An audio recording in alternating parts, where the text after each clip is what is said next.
ಕರುಳಿನ ಕ್ಯಾನ್ಸರ್ ಕಾಣಿಸಿಕೊಂಡರೆ ದೇಹದಲ್ಲಿ ಯಾವ ರೀತಿಯ ರೋಗ ಲಕ್ಷಣಗಳು ಕಾಣಿಸಿಕೊಳ್ಳುತ್ತವೆ? Options: A.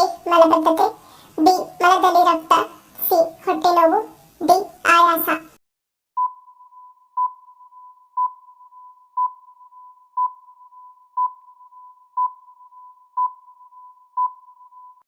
ಉತ್ತರ ಈ ಮೇಲಿನ ಎಲ್ಲವೂ. ಪದೇ ಪದೇ ಮಲಬದ್ಧತೆ ಸಮಸ್ಯೆ ಎದುರಾಗುವುದು, ಪದೇ ಪದೇ ಬೇದಿಯಾಗುವುದು, ಮಲ ವಿಸರ್ಜನೆಯ ಸಂದರ್ಭದಲ್ಲಿ ರಕ್ತ ಕಂಡುಬರುವುದು, ಸಾಕಷ್ಟು ಪ್ರಮಾಣದಲ್ಲಿ ವಿಶ್ರಾಂತಿ ತೆಗೆದುಕೊಂಡರೂ ಕೂಡ ಸುಸ್ತು ಮತ್ತು ಆಯಾಸ ಕಾಣಿಸಿಕೊಳ್ಳುವುದು, ಇದ್ದಕ್ಕಿದ್ದಂತೆ ಹೊಟ್ಟೆಯುಬ್ಬರ, ಹೊಟ್ಟೆಯಲ್ಲಿ ಸೆಳೆತ, ಗ್ಯಾಸ್ಟ್ರಿಕ್, ಹೊಟ್ಟೆ ನೋವು ಇತ್ಯಾದಿ ಹೊಟ್ಟೆಗೆ ಸಂಬಂಧಿಸಿದ ಆರೋಗ್ಯ ಸಮಸ್ಯೆಗಳು ಪದೇ ಪದೇ ಕಾಣಿಸಿಕೊಳ್ಳುವುದು ಕೂಡ ಈ ಕಾಯಿಲೆಯ ಪ್ರಮುಖ ಲಕ್ಷಣಗಳಲ್ಲಿ ಒಂದಾಗಿರುತ್ತವೆ.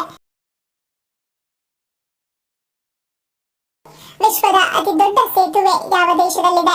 Options: A. Bharat, B. China, C. Japan, D. Russia.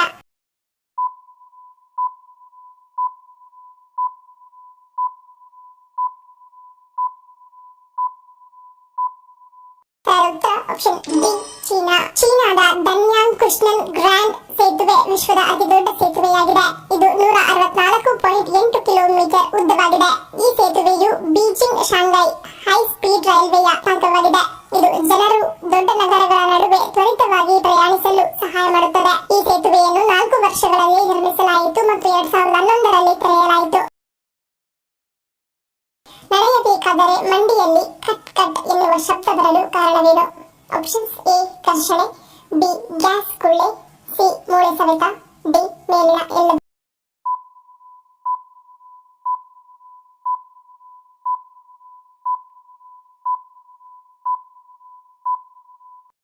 ಉತ್ತರ ಆಪ್ಷನ್ ಎ ಮತ್ತು ಡಿ. ನಮ್ಮ ಮಂಡಿ ಭಾಗದಲ್ಲಿ ಕಂಡುಬರುವ ಕೀಲು ಸಂಕೀರ್ಣವಾಗಿದ್ದು ಇಲ್ಲಿ ಲಿಗಮೆಂಟ್, ಮೂಳೆ, ಟೆಂಡನ್, ಕಾರ್ಟಿಲೇಜ್ ಇರುತ್ತದೆ. ನಾವು ನಡೆಯುವ ಸಂದರ್ಭದಲ್ಲಿ ಇವುಗಳೆಲ್ಲ ಒಂದಕ್ಕೊಂದು ಸಂಬಂಧಿಸಿದಂತೆ ಸಹಕರಿಸಿ ಕೆಲಸ ಮಾಡುತ್ತವೆ.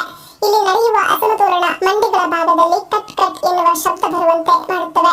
ಮಂಡಿಗಳ ಭಾಗದಲ್ಲಿ ಗ್ಯಾಸ್ ಗುಳ್ಳೆಗಳು ಈ ತರಹದ ಶಬ್ದ ಬರಲು ಕಾರಣವಾಗುತ್ತವೆ. ಮತ್ತೊಂದು ಕಾರಣವನ್ನು ನೋಡುವುದಾದರೆ ಮಂಡಿಯ ಭಾಗದ ಕಾರ್ಟಿಲೇಜ್ ಹರಿದು ಹೋಗುವುದು ಕೂಡ ಇರುತ್ತದೆ. 2 ಮೂಳೆಗಳ ಮಧ್ಯೆ ಇರುವ ಈ ಭಾಗವು ಮೂಳೆಗಳ ಘರ್ಷಣೆಯನ್ನು ತಡೆಯುತ್ತದೆ. ನಮ್ಮ ಚಟುವಟಿಕೆಗಳು ಹೆಚ್ಚಾದರೆ ವಯಸ್ಸಾದಂತೆ ಈ ಪದರವು ತೆಳ್ಳಗಾಗುತ್ತಾ ಬರುತ್ತದೆ. ಮೂಳೆಗಳ ನಡುವೆ ಕಂಡುಬರುವ ಘರ್ಷಣೆ ಈ ರೀತಿಯ ಶಬ್ದ ಬರುವಂತೆ ಮಾಡುತ್ತದೆ. ನಿಮ್ಮ ದೇಹದಲ್ಲಿ ರಕ್ತ ಕಡಿಮೆ ಇದೆ ಎನ್ನುವುದನ್ನು ಸೂಚಿಸುವ ಲಕ್ಷಣಗಳು ಯಾವುವು? Options: A. ರಕ್ತಹೀನತೆ, ಬಿ. ಬಿಳಿ ಚರ್ಮ, ಸಿ. ಕೂದಲು ಉದುರುವಿಕೆ, ಡಿ. ಹಳದಿ ನಾಲಿಗೆ.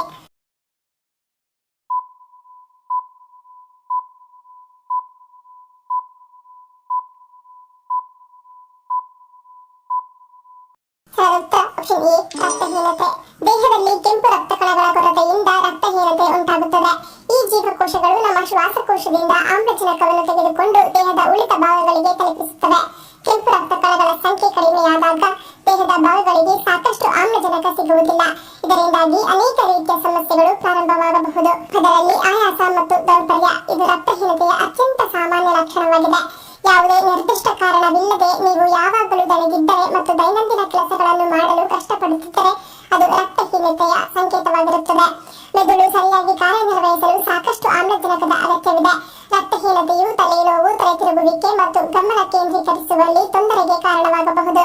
ರಕ್ತಹೀನತೆಯು ರಕ್ತ ಪರಿಚಲನೆಯ ಮೇಲೂ ಪರಿಣಾಮ ಬೀರಬಹುದು. ಇದು ವಿಶೇಷವಾಗಿ ಚಳಿಗಾಲದಲ್ಲಿ ಕೈ ಮತ್ತು ಪಾದಗಳು ಯಾವಾಗಲೂ ತಣ್ಣಗಾಗಲು ಕಾರಣವಾಗುತ್ತದೆ. ವಿಶ್ವದಲ್ಲಿಯೇ ಮಾನವ ನಿರ್ಮಿತ ದ್ವೀಪಗಳು ಯಾವುವು? Options: A. ಯಾಸ್ ದ್ವೀಪ, ಬಿ. ಅಂಡಮಾನ್ ಮತ್ತು ನಿಕೋಬಾರ್, ಸಿ. ಲಕ್ಷದ್ವೀಪ, ಡಿ. ಮೇಲಿನ ಎಲ್ಲವೂ.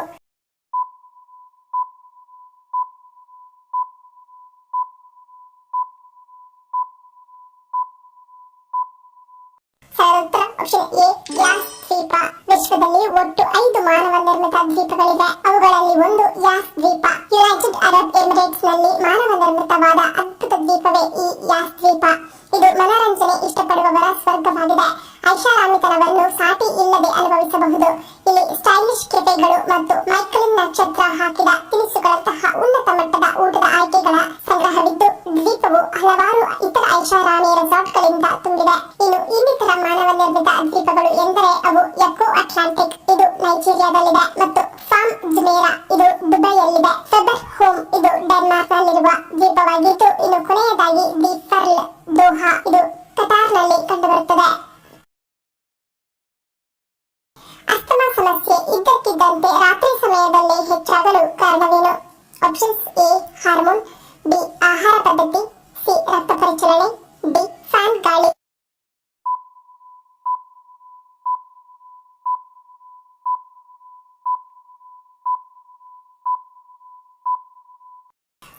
ಉತ್ತರ ಆಪ್ಷನ್ ಎ ಹಾರ್ಮೋನ್. ಅನೇಕ ಅಸ್ತಮಾ ರೋಗಿಗಳು ರಾತ್ರಿಯ ಸಮಯದಲ್ಲಿ ಕೆಮ್ಮು, ಉಬ್ಬಸ ಮತ್ತು ಉಸಿರಾಟದ ತೊಂದರೆ ಸೇರಿದಂತೆ ಹೆಚ್ಚು ಸ್ಪಷ್ಟವಾದ ಲಕ್ಷಣಗಳನ್ನು ಅನುಭವಿಸುತ್ತಾರೆ. ದೇಹದ ನೈಸರ್ಗಿಕ ಲಯ ಸರ್ಕಾಡಿಯನ್ ಲಯ ಅಸ್ತಮಾ ಲಕ್ಷಣಗಳು ಹದಗೆಡಲು ಕಾರಣವಾಗಿದೆ. ರಾತ್ರಿಯಲ್ಲಿ ನಮ್ಮ ದೇಹವು ಕಡಿಮೆ ಕಾರ್ಟಿಸೋಲ್ ಅನ್ನು ಉತ್ಪಾದಿಸುತ್ತದೆ.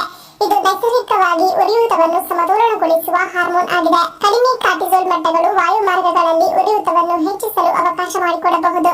ಇದರಿಂದಾಗಿ ಶ್ವಾಸನಾಳದ ಸ್ನಾಯುಗಳು ಸಂಕುಚಿತಗೊಳ್ಳುತ್ತವೆ, ಉಸಿರಾಟವನ್ನು ಹೆಚ್ಚು ಕಷ್ಟಕರವಾಗಿಸುತ್ತವೆ. ವಿಶ್ವದಲ್ಲಿಯೇ ಅತ್ಯಂತ ಶಕ್ತಿಶಾಲಿ ಕ್ಷಿಪಣಿ ಯಾವ ದೇಶದಲ್ಲಿದೆ? Options A Germany, B America, C Bharat, D Russia.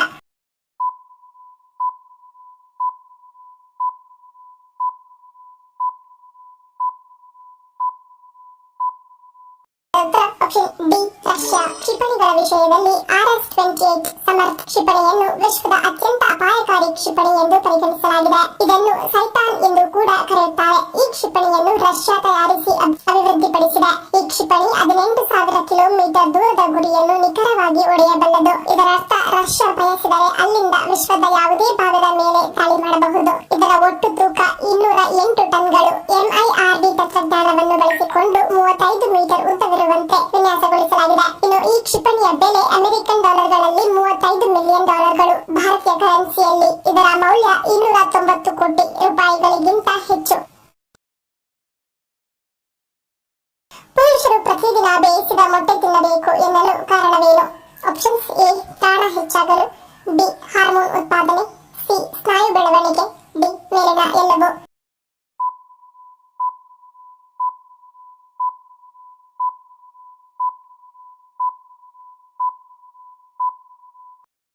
ಉತ್ತರ ಆಪ್ಷನ್ ಡಿ ಮೇಲಿನ ಎಲ್ಲವೂ. ಪ್ರತಿದಿನ ಬೇಯಿಸಿದ ಮೊಟ್ಟೆಗಳನ್ನು ತಿನ್ನುವುದರಿಂದ ಪ್ರಾಣ ಹೆಚ್ಚಾಗುತ್ತದೆ. ಮೊಟ್ಟೆಗಳಲ್ಲಿರುವ ಅಮೈನೋ ಆಮ್ಲಗಳು ದೇಹದಲ್ಲಿ ಪ್ರಾಣವನ್ನು ಹೆಚ್ಚಿಸಲು ಸಹಾಯ ಮಾಡುತ್ತವೆ. ಹೆಚ್ಚಿನ ಪುರುಷರು ಸ್ನಾಯುಗಳನ್ನು ನಿರ್ಮಿಸಲು ಇಷ್ಟಪಡುತ್ತಾರೆ. ನೀವು ಪ್ರತಿದಿನ ಬೆಳಗ್ಗೆ ಬೇಯಿಸಿದ ಮೊಟ್ಟೆಗಳನ್ನು ಸೇವಿಸಿದರೆ ಇದು ಸ್ನಾಯುಗಳನ್ನು ಪಡೆಯಲು ಸಹಾಯ ಮಾಡುತ್ತದೆ. ಮೊಟ್ಟೆಗಳಲ್ಲಿ ಹೆಚ್ಚಿನ ಪ್ರಮಾಣದ ಪ್ರೋಟೀನ್ ಇದ್ದು ಇದು ಸ್ನಾಯುಗಳನ್ನು ಬಲಪಡಿಸುತ್ತದೆ. ಮೊಟ್ಟೆ ತಿನ್ನುವುದರಿಂದ ಸ್ನಾಯುಗಳು ಬೆಳೆಯಲು ಸಹಾಯವಾಗುತ್ತದೆ. ಇನ್ನು ಲೈಂಗಿಕ ಹಾರ್ಮೋನ್ಗಳು ಅಂದರೆ ಟೆಸ್ಟೋಸ್ಟೆರಾನ್ ಹಾರ್ಮೋನ್ ಹೆಚ್ಚಿಸಲು ನೀವು ಮೊಟ್ಟೆಗಳನ್ನು ಸೇವಿಸಬಹುದು. ಪುರುಷರಿಗೆ ಟೆಸ್ಟೋಸ್ಟೆರಾನ್ ಬಹಳ ಮುಖ್ಯ. ಇದರ ಕೊರತೆಯು ಪುರುಷರಲ್ಲಿ ಕಾಮಾಸಕ್ತಿಯನ್ನು ಕಡಿಮೆ ಮಾಡುತ್ತದೆ. ಅಂತಹ ಪರಿಸ್ಥಿತಿಯಲ್ಲಿ ಮೊಟ್ಟೆಗಳನ್ನು ಸೇವಿಸುವುದು ಪ್ರಯೋಜನಕಾರಿ. ಮೊಟ್ಟೆಗಳಲ್ಲಿರುವ ಪ್ರೋಟೀನ್ ಲೈಂಗಿಕ ಹಾರ್ಮೋನ್ಗಳ ಉತ್ಪಾದನೆಗೆ ಸಹಾಯ ಮಾಡುತ್ತದೆ. ಅಂಗೈಯಲ್ಲಿ ತುರಿಕೆಯಾಗುವುದು ಯಾವ ರೋಗ ಬರುವ ಮುನ್ಸೂಚನೆಯಾಗಿರುತ್ತದೆ? ಆಪ್ಷನ್ಸ್ ಎ ಮಧುಮೇಹ, ಬಿ ಹೃದ್ರೋಗ, ಸಿ BP, ಡಿ ರಕ್ತಹೀನತೆ.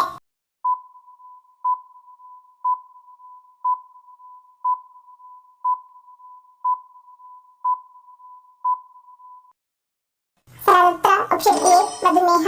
ಅಂಗೈಗಳಲ್ಲಿ ತುರಿಕೆ ಕಂಡು ಬಂದರೆ ಹಣ ಬರುತ್ತದೆ ಎಂಬ ನಂಬಿಕೆ ಇದೆ. ಆದರೆ ಇದು ಎಷ್ಟು ನಿಜ ಎಂಬುದು ಯಾರಿಗೂ ತಿಳಿದಿಲ್ಲ. ಇದೊಂದು ನಂಬಿಕೆಯಷ್ಟೇ. ವಾಸ್ತವದಲ್ಲಿ ಈ ತುರಿಕೆ ಕಂಡು ಬರುವುದರ ಹಿಂದೆ ಹಲವಾರು ರೀತಿಯ ಆರೋಗ್ಯ ಸಮಸ್ಯೆಗಳು ಇರಬಹುದು. ಪದೇ ಪದೇ ಕೈ ತೊಳೆಯುವ ಅಭ್ಯಾಸ ಕೂಡ ತುರಿಕೆಗೆ ಕಾರಣವಾಗಬಹುದು. ಇನ್ನು ಅಂಗೈಗಳ ತುರಿಕೆಗೆ ಮಧುಮೇಹವು ಕಾರಣವಾಗಿರಬಹುದು. ಸೆಳೆತ, ಕಿರಿಕಿರಿ ಅಥವಾ ತುರಿಕೆಯಂತಹ ರೋಗ ಲಕ್ಷಣಗಳು ಕಾಣಿಸಿಕೊಳ್ಳಬಹುದು. ಅಂಗೈಗಳಲ್ಲಿ ತುರಿಕೆ ಕಂಡು ಬರಲು ಮತ್ತೊಂದು ಕಾರಣವೆಂದರೆ ಚರ್ಮದ ಅಲರ್ಜಿ. ಪ್ರತಿನಿತ್ಯ ಬಳಕೆ ಮಾಡುವ body wash, detergent, hand soap, sanitizer ಇತ್ಯಾದಿಗಳಲ್ಲಿರುವ ರಾಸಾಯನಿಕಗಳು ಚರ್ಮದ ಅಲರ್ಜಿಯನ್ನು ಉಂಟು ಮಾಡಬಹುದು. ಕೆಲವು ಔಷಧಿಗಳು ಕೂಡ ಚರ್ಮದ ಮೇಲೆ ಪರಿಣಾಮ ಬೀರಬಹುದು. ಈ ಸಂದರ್ಭಗಳಲ್ಲಿ ವೈದ್ಯರ ಸಲಹೆ ಪಡೆಯುವುದು ಬಹಳ ಅವಶ್ಯಕ. ಇನ್ನು ಯಕೃತ್ತು ಸರಿಯಾಗಿ ಕೆಲಸ ಮಾಡದಿದ್ದರೆ ಅದು ಚರ್ಮದ ಮೇಲೂ ಪರಿಣಾಮ ಬೀರಬಹುದು. ಜೊತೆಗೆ ದೇಹದ ಇತರ ಭಾಗಗಳಲ್ಲಿ ತುರಿಕೆಗೆ ಕಾರಣವಾಗಬಹುದು. ರಕ್ತದಾನದ ಬಳಿಕ ಎಷ್ಟು ವಾರಗಳಲ್ಲಿ ಹೊಸ ರಕ್ತ ಮತ್ತೆ ಉತ್ಪತ್ತಿಯಾಗುತ್ತದೆ?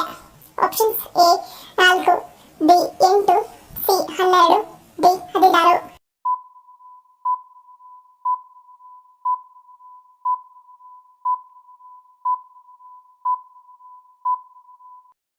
ಉತ್ತರ ಆಪ್ಷನ್ ಎ ಮತ್ತು ಬಿ. ಕೆಲವು ರಕ್ತದ ಅಂಶಗಳು ಕೆಲವು ಗಂಟೆಗಳು ಅಥವಾ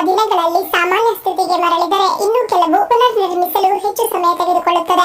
ರಕ್ತದಾನ ಮಾಡಿದ ಕೇವಲ 24ರಿಂದ 48 ಗಂಟೆಗಳಲ್ಲಿ ದೇಹವು ಪ್ಲಾಸ್ಮಾವನ್ನು ಪುನರುತ್ಪಾದಿಸುತ್ತದೆ. ಕೆಂಪು ರಕ್ತ ಕಣಗಳು ಸಂಪೂರ್ಣವಾಗಿ ಬದಲಾಯಿಸಲು ಸಾಮಾನ್ಯವಾಗಿ 4ರಿಂದ 8 ವಾರಗಳು ಬೇಕಾಗುತ್ತವೆ. ರಕ್ತದ ಕಬ್ಬಿಣಾಂಶದ ಮಟ್ಟಗಳು ಸಾಮಾನ್ಯ ಸ್ಥಿತಿಗೆ ಮರಳಲು 8 ವಾರಗಳವರೆಗೆ ತೆಗೆದುಕೊಳ್ಳಬಹುದು. ಭಾರತದಲ್ಲಿ ಆರೋಗ್ಯ ಮಾರ್ಗಸೂಚಿಗಳ ಪ್ರಕಾರ ಆರೋಗ್ಯವಂತ ವ್ಯಕ್ತಿ 3 ತಿಂಗಳಿಗೊಮ್ಮೆ ರಕ್ತದಾನ ಮಾಡುವುದು ಆರೋಗ್ಯಕರ. ಧನ್ಯವಾದಗಳು. ನಿಮ್ಮ ಪ್ರೀತಿಯ ಲೈಕ್ ಕೊಟ್ಟು ಪ್ರೋತ್ಸಾಹಿಸಿ. ಇನ್ನು ಹೆಚ್ಚಿನ ಮಾಹಿತಿಗೆ ನಮ್ಮ ಚಾನೆಲ್ ಸಬ್ಸ್ಕ್ರೈಬ್ ಮಾಡಿ, ಪಕ್ಕದಲ್ಲಿರುವ ಬೆಲ್ ಬಟನ್ ಕ್ಲಿಕ್ ಮಾಡಿ. ಇನ್ನೊಂದು ಇಂಟ್ರೆಸ್ಟಿಂಗ್ ಪ್ರಶ್ನೆಗಳೊಂದಿಗೆ ಸಿಗ್ತೀನಿ. Love you all. Take care.